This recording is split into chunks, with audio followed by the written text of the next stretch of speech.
ایک نوجوان اپنے بوڑھے ماں باپ کے ساتھ کسی مہنگے ہوٹل میں کھانا کھانے گیا۔ ماں باپ تو نہیں چاہتے تھے، لیکن بیٹے کی خواہش تھی کہ وہ انہیں کسی مہنگے ہوٹل میں ضرور کھانا کھلائے گا۔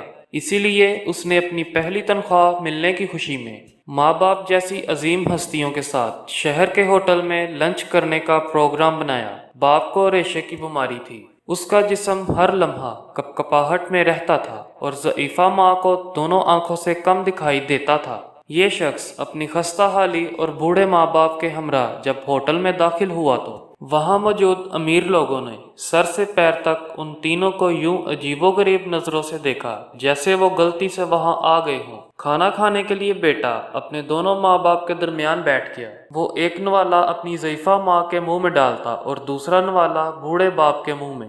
کھانے کے دوران کبھی کبھی ریشے کی بیماری کے باعث باپ کا چہرہ ہل جاتا تو روٹی اور سالن کے ذرے باپ کے چہرے پر کپڑوں پر گر جاتے۔ یہی حالت ماں کے ساتھ بھی تھی۔ وہ جیسے ہی ماں کے چہرے کے پاس نوالا لے جاتا تو نظر کی کمی کے باعث وہ انجانے میں ادھر ادھر دیکھتی تو اس کے بھی منہ اور کپڑوں پر کھانے کے داغ پڑ گئے تھے۔ ارد گرد بیٹھے لوگ جو پہلے ہی انہیں حقیر نگاہوں سے دیکھ رہے تھے وہ اور بھی منہ چھڑانے لگے کہ کھانا کھانے کی تمیز نہیں ہے اور اتنے مہنگے ہوٹل میں آ جاتے ہیں۔ بیٹا اپنے ماں باپ کی بیماری اور مجبوری پر آنکھوں میں آنسو چھپائے، چہرے پر مسکراہٹ سجائے، ارد گرد کے ماحول کو نظر انداز کرتے ہوئے ایک عبادت ہوئے انہیں کھانا کھلاتا رہا۔ کھانے کے بعد وہ ماں باپ کو بڑی عزت و احترام سے واش بیسن کے پاس لے گیا۔ وہاں اپنے ہاتھوں سے ان کے چہرے صاف کیے، کپڑوں پر پڑے داغ دھوئے اور وہ جب انہیں سہارا دیتے ہوئے باہر کی جانب جانے لگا تو پیچھے سے ہوٹل کے مینیجر نے آواز دی اور کہا، بیٹا